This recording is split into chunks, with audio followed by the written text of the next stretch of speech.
তো স্যালারি 1 তারিখে পায় আর 7 তারিখের মধ্যে মাসের শেষ প্রায় হয়ে যায়।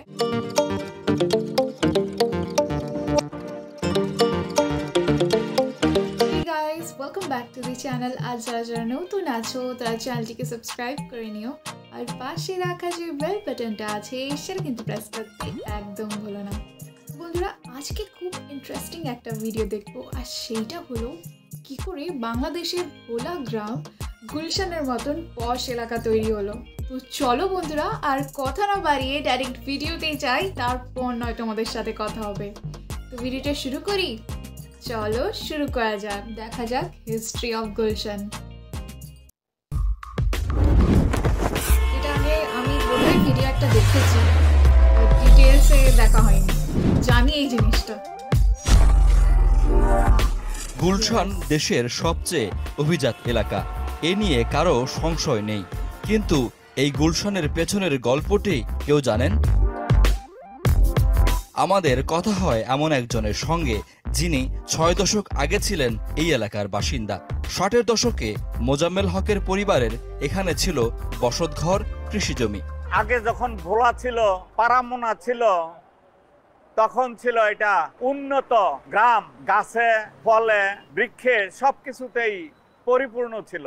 এই গুলশানের কাঁঠাল এই বাংলাদেশের সবচেয়ে সুস্বাদু এবং 1 নাম্বার কাঁঠাল হিসাবে গুলশানের কাঁঠাল বিক্রি হইতো। সেই সব দিন এই এলাকাটি পেরিয়ে এসেছে বহুদিন আগে। এখন ভোলা গ্রামে কাঁঠাল গাছ খুঁজে পাওয়াই কঠিন। এই গুলশান ক্লাবটা, পুলিশ ক্লাবটা এইখান থেকে ধরে একটানা 32 বিঘা জমি একেবারে ওই নদীর ঘাট পর্যন্ত আমার দাদার ছিল। 1961 সালে বর্তমান রাজুক, যেটি আগে ছিল ঢাকা ইমপ্রুভমেন্ট ট্রাস্ট সংস্থাটির প্রধান, পাকিস্তানি আমলা জিএ মাদানি আবাসিক এলাকা তৈরির জন্য এই এলাকাটিকে বেছে নিয়েছিলেন, নাম দিয়েছিলেন গুলশান। এদেশে নামকরণের প্রবণতায় এ এলাকার নাম হওয়ার কথা কাঁঠাল বাগান বা কাঁঠালতলা, কিন্তু পাকিস্তানি আমলারা করাচির একটি অভিজাত এলাকার নামের সঙ্গে মিলিয়ে এ এলাকার নাম রাখেন গুলশান, যার অর্থ ফুলের বাগান। কিন্তু সত্যি হলেও 6 দশক পরে এ এলাকায় ফুলের বাগান বা কাঁঠাল বাগান কোনোটিরই অস্তিত্ব দেখা যায় না। কিন্তু এই জায়গার নাম পাকিস্তানের একটি এলাকার সঙ্গে মিলিয়ে রাখার কারণ কি?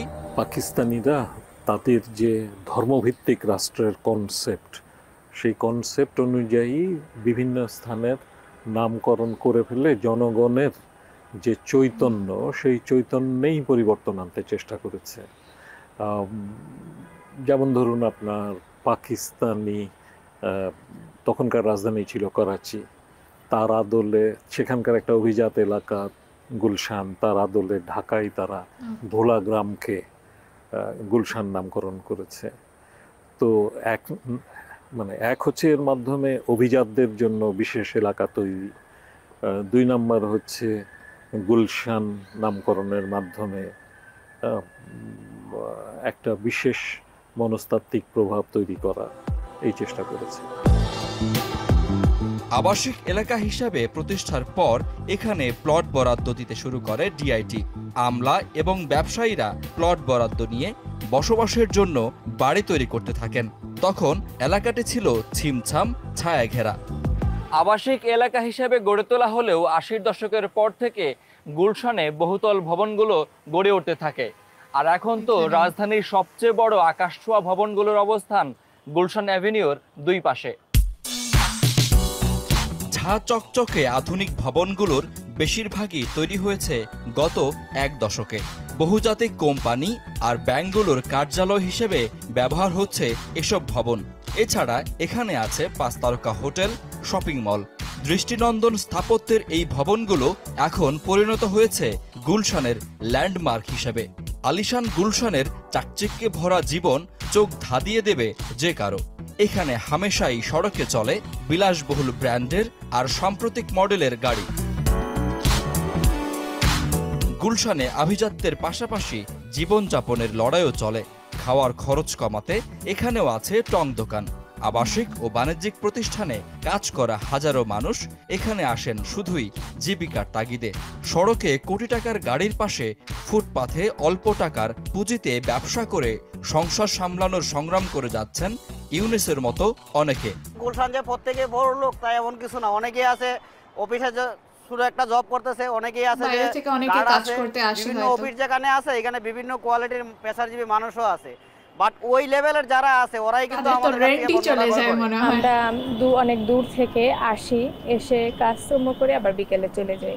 আমাদের মতো যারা জীবিকা নির্বাহ করি, অনেক দূর দূরান্তে এসে কাজ করি, আমাদের জন্য তো থাকা সম্ভব হয় না। গুলশান হচ্ছে যে অনেকটা যে মানিক বন্দ্যোপাধ্যায় উপন্যাসের মতো, ঈশ্বর তাকে ভদ্র ফল দিতে। দিনের শেষে রাত নামে আর গুলশানের জৌলুস বাড়ে। অন্ধকার ভেদ করে আলোর রোশনাই ফোটে। দামি গাড়ির হেডলাইট আর স্কাই স্ক্র্যাপারের আলোকসজ্জা চোখ ধাঁধিয়ে দেয়। ক্লাব, পার্টি সেন্টারে বাড়ে সমাগম। জেগে ওঠে আরেক গুলশান, যেখানে জীবন শুধুই উদযাপনের। শাকিল হাসান, যমুনা নিউজ, ঢাকা। গাইস, ভিডিওটা এন্ড হওয়ার পর আমি আমার সাবস্ক্রাইবার বা ভিউয়ার্সদের থেকে একটা কোয়েশ্চেন জিজ্ঞেস করব যে তোমাদের মধ্যে থেকে কেউ আছে যারা কাজের সূত্রে গুলশানে গিয়ে থাকছো? কারণ অনেকেই শুনলাম কি থাকে না। তো যারা থাকো তারা নিশ্চয়ই কমেন্ট করো যে স্যালারি পাওয়ার পর কত দিনে শেষ হয়ে যায়। কারণ অনেকেই আমি শুনেছি যারা কাজের সূত্রে আমাদের এখানে মুম্বাইতে গিয়ে থাকে, তো স্যালারি 1 তারিখে পায় আর 7 তারিখের মধ্যে মাসের শেষ প্রায় হয়ে যায়, কষ্ট করে চলে।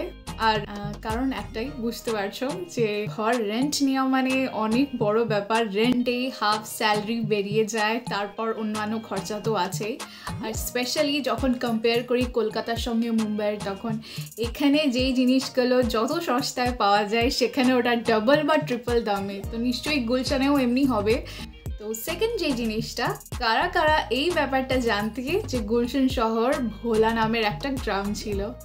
So yeah guys, that is it for today. তোমাদের সাথে দেখা হবে আবার অন্য কোনো ভালো ভিডিও নিয়ে। ততক্ষণের জন্য নিজের খেয়াল রেখো আর নিজের আশপাশের লোকেরও একটু খেয়াল করো। So bye bye and take care.